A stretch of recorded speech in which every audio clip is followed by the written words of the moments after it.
फकर जमान हुए ड्रॉप्ड, नहीं है पीसीबी के सेंट्रल कॉन्ट्रैक्ट का हिस्सा। जानिए क्या रहा है इनके अर्श से फर्श तक का किस्सा। नमस्कार, स्वागत करते हैं आपका स्पोर्ट्स यारी में। मैं हूं आपके साथ आयुष और इस वक्त की बड़ी खबर लेके आपके साथ जुड़ रहे हैं, जहां पीसीबी के सेंट्रल कॉन्ट्रैक्ट से पाकिस्तान के one of the most important players को बाहर कर दिया गया है। प्लेयर्स मैंने इसलिए कहा क्योंकि फकर जमान ये अकेला नाम नहीं है जो यहां से बाहर होते हुए नजर आ रहे हैं। साथ ही में एक और ऐसा नाम है जिसके बारे में आप सुनेंगे तो आप भी सोचेंगे कि अच्छा ये भी इसमें शामिल है। तो रुक जाइए, एंड तक वीडियो देखिए, आपको सब कुछ एक एक करके बताऊंगा। शुरू से शुरू करूंगा और एंड तक सारी चीज बताऊंगा। कहानी शुरू होती है वहां से जहां फकर जमान अपनी सुर्खियों में आने के लिए कह दीजिए या फिर अपने कप्तान को प्रमोट करने के लिए, अपने कप्तान को बचाने के लिए एक ट्वीट करते हैं। ट्वीट में फकर जमान कर देते हैं गुस्ताखी ये थी कि वहां विराट कोहली और बाबर आजम को कंपेयर कर दिया जाता है। एक बार अगर आप ट्वीट देखें तो उसमें इन्होंने कहा था कि it is concerning to hear suggestions about dropping Babar आजम।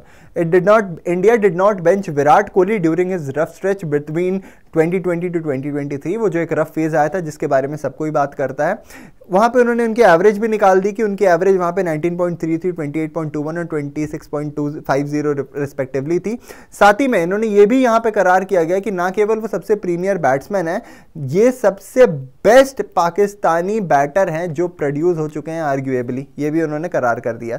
मतलब इनके जो पुराने लेजेंड्स हैं उनको भूल गए और Babar Azam is arguably the best Pakistani batter ever produce. ठीक है, इसके साथ साथ इन्होंने ये भी लिखा कि ये टीम को एक नेगेटिव मैसेज देगा। साथ ही में इन्होंने ये भी लिखा कि अभी पैनिक बटन दबाने का समय नहीं है, क्योंकि हम बस मात्र पिछले 3 साल से ही लगातार रेड बॉल में हार रहे थे।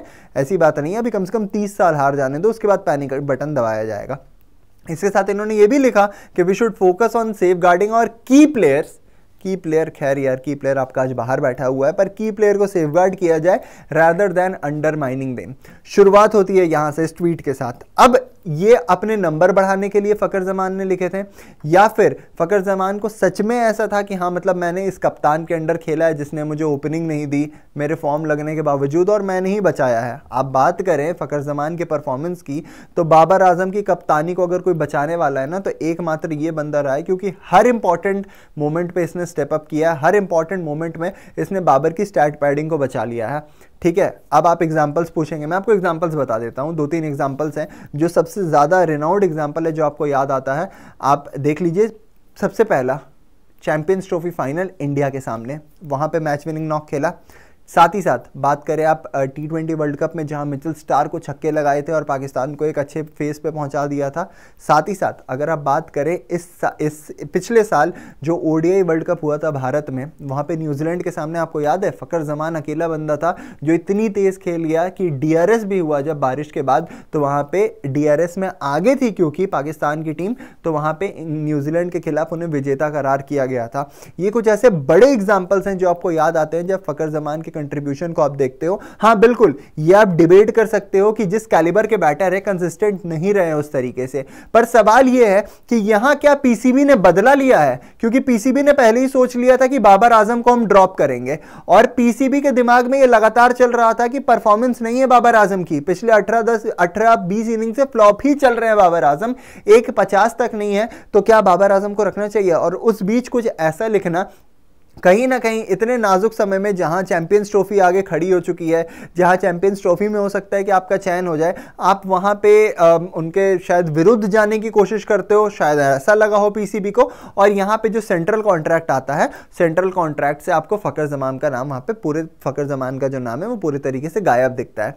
अब अगर सेंट्रल कॉन्ट्रैक्ट आप एक बार देखें तो ये सेंट्रल कॉन्ट्रैक्ट में जो A ग्रेड के प्लेयर्स हैं वो बाबर आजम है, वो मोहम्मद रिजवान है। B ग्रेड में आपको शाहीन शाह अफरीदी, नसीम शाह, शान मसूद, अलग अलग प्लेयर्स दिख रहे हैं। सी में आपको अबरार अहमद दिख रहे हैं, शादाम खान, अब्दुल्ला शफीक वगैरह वगैरह। सी में आप आ जाए नोमान अली, हारिस रौफ दिख रहे हैं। डी में आप आ जाए आमिर जमाल वगैरह वहाँ पे आपको दिख रहे हैं, आपको वहाँ पे उस्मान खान दिख रहे हैं। तो कई सारे नाम है, कामरान गुलाम वगैरह, बहुत सारे नाम है। 25 प्लेयर की एक सूची निकाल दी इन्होंने। अब इससे फकर जमान का नाम गायब है। फकर जमान इनके लिए वो बैटर है जिसने लगातार अच्छे परफॉर्मेंस दिए हैं, ऐसी मैच विनिंग नॉक्स खेली है जहां से पाकिस्तान को इसने बेड़ा पार लगा के दिया हुआ है। फिर फकर जमान का नाम इसमें क्यों नहीं है? क्या यही वजह है या फिर इनकी जो परफॉर्मेंस है, मतलब कंसिस्टेंटली क्योंकि परफॉर्म नहीं कर पाते उस तरीके से, सिर्फ एक वन मैच हाईलाइट आता है उनका जहां पे वंडरफुल इनिंग्स आ जाती है और सब कोई उसके बारे में बात करने लगते हैं, क्या ये वजह रही है? अच्छा, साथ ही साथ आपको ये भी बता दें कि यहाँ पे आपको एक और नाम नहीं दिखा, आपने गौर किया वो क्या नाम है? वो नाम कोई और नहीं बल्कि इफ्तिकार अहमद का है, जिन्हें वहां पे चाचू भी कहा जाता है। इफ्तिकार चाचू आप अक्सर ऐसा देखते हैं सोशल मीडिया पे, ट्रेंड भी जब होता है तो उस बीच इनकी टांग खींची जाती है इफ्तिकार चाचू बोल के। इफ्तिकार अहमद ने भी कुछ दिन पहले ही, आपको याद है, एक स्टेटमेंट दिया था कि जो मिडिल ऑर्डर के बैटर होते हैं वो 4-5 नंबर पे बैटिंग करते हैं, मैं तो 7-8 नंबर पे आता था तो मैं एक टेल एंडर हूं। जी बिल्कुल, इसी की बात कर रहा हूं मैं, जहां इन्होंने कहा था कि I am not a middle order batter, I am not a middle order player, I am a tail ender. A middle order player and और an allrounder usually bats at 4 और 5 बट आई बैट एट 7 और 8, सो I am tell ender. देखिए कहीं ना ये statement, हमने मजाक किया इस पे, सब कुछ हुई, पर ये मलाल दिखा, ये एक दर्द छलका है। ये दर्द वो है कि शायद पाकिस्तान ने मुझे अच्छे से यूटिलाइज नहीं किया, शायद पाकिस्तान के लिए मैं कुछ और परफॉर्मेंस कर सकता था, क्योंकि आज ये जो सेंट्रल कॉन्ट्रैक्ट आया है इसमें इफ्तिकार अहमद का भी नाम नहीं है। इफ्तिकार अहमद का नाम इसमें ना होना कहीं ना कहीं एक क्वेश्चन मार्क बना देता है, क्योंकि इसमें उन सारे प्लेयर्स का नाम है जिन्होंने अभी तक पाकिस्तान के लिए नहीं खेला, चाहे आप कामरान गुलाम की बात कर ले या फिर किसी और प्लेयर की, पर इफ्तिकार अहमद जिन्होंने बड़े मैचेस में खेला है, भले परफॉर्मेंस आई हो ना आई हो ये एक सेकेंडरी टॉपिक है, पर क्योंकि एक्सपीरियंस प्लेयर हैं, पाकिस्तान के साथ लगातार खेला हुआ है, साथ ही में जिस तरीके की वहाँ पे परफॉर्मेंस भी रही है कुछ एक आध मैचेस में, जैसे निखर के आए थे, एंड से आके फिनिशिंग टच दिया था, तो इसके बाद क्या ये बनता था? तो मैं तो ये पूछना चाहता हूं कि आप इसे पीसीबी का मास्टर स्ट्रोक मानते हो, या फिर जरूरी था कि आप फकर जमान हो गए या फिर इफ्तिकार अहमद हो गए, ऐसे प्लेयर्स के अकल ठिकाने लगाओ? क्योंकि देखिए सबसे पहली गुस्ताखी जो मैंने आपको बता दी फकर जमान ने वहीं कर दी थी जब विराट को और बाबर को ये एक साथ कंपेयर कर दिया था। क्या कंपैरिजन है भाई? एक बंदा जिसकी एवरेज 50 की ऑलमोस्ट हर फॉर्मेट में, उसे आप एक ऐसे प्लेयर से कंपेयर कर रहे हो जो पिछले 18 इनिंग्स में 45 नहीं मार पाया है। 45 रेड बॉल में अगर आप जाओ ना तो उसकी जो हाईएस्ट स्कोर है वो 41 है। तो आपको एक बार देखना चाहिए, कुछ भी बोलने से पहले आपको समझना चाहिए, सुनना चाहिए कि हाँ भाई इस वक्त चल क्या रहा है।